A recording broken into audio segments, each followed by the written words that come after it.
بعد پھر جو سوال ہے نا، جو ان کے ذہنوں میں سوال ہے جو حل نہیں ہوتا، جو یہ حل کر نہیں سکتے، وہ سوال یہ ہے کہ جناب اگر یہ بات ہے یار پھر مرزا کیسے خود کو نبی کہتا تھا؟ یہ ہے $1,000,000 کوسچن۔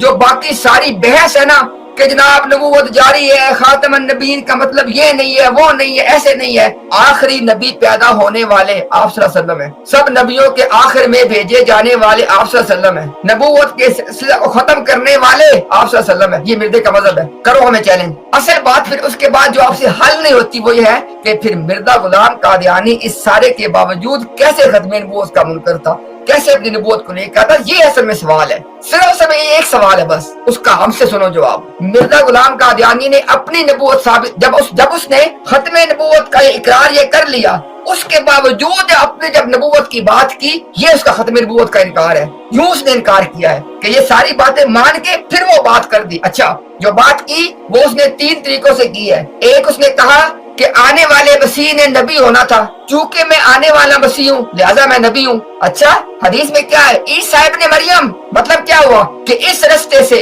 مرزا غلام قادیانی کے نبی ثابت کرنے کی شرط کیا ہے کہ اس کو عیسیٰ ابن مریم ثابت کرو، اور اس کا معیار خود دیا مرزا صاحب نے۔ کیا دیا؟ انہوں نے کہا اگر قرآن نے میرا نام ابن مریم نے رکھا میں جھوٹا ہوں، اور لوگوں پورے قرآن میں کوئی آیت نہیں ہے جس میں لکھا اس کا نام ابن مریم ہے۔ ختم پہلا دروازہ۔ اس کے بعد کیا کہا کہ دیکھو بروزی رنگ میں آپ صلی اللہ علیہ وسلم کی ایک اور بعثت ہونی ہے۔ نمبر 1، مرزا غلام قادیانی کا بروز کا عقیدہ کفر ہے۔ نمبر 2، مرزا غلام قادیانی کے اس بروزی محمد کے عقیدے کو ماننے کے لیے ایک شرط ہے، آپ کو پہلے مرزا کے مطابق یہ ماننا پڑے گا کہ آپ صلی اللہ علیہ وسلم اپنے مشن کو مکمل کر کے نہیں گئے۔ یہ کفر ہے، یعنی بروزی محمد کے طور پہ مرزا کی نبوت کو ماننے کے لیے پہلے آپ کو ایک کفر کا ارتکاب کرنا پڑے گا۔ وہ کیا ہے کہ آپ سرکار اپنے مشن کو مکمل کر کے نہیں گئے۔ یہ مرزا نے دعویٰ کیا ہے، اس کو مان سکتے ہو؟ یہ دروازہ بھی بند۔ اس کے بعد مرزا نے کہا کہ اس امت میں بڑے ولی اور نیک لوگ آئے ہیں، لیکن پوری امت میں سے نبی کا نام پانے کے لیے میں مخصوص کیا گیا ہوں۔ لاؤ قرآن کی آیت ہمارے سامنے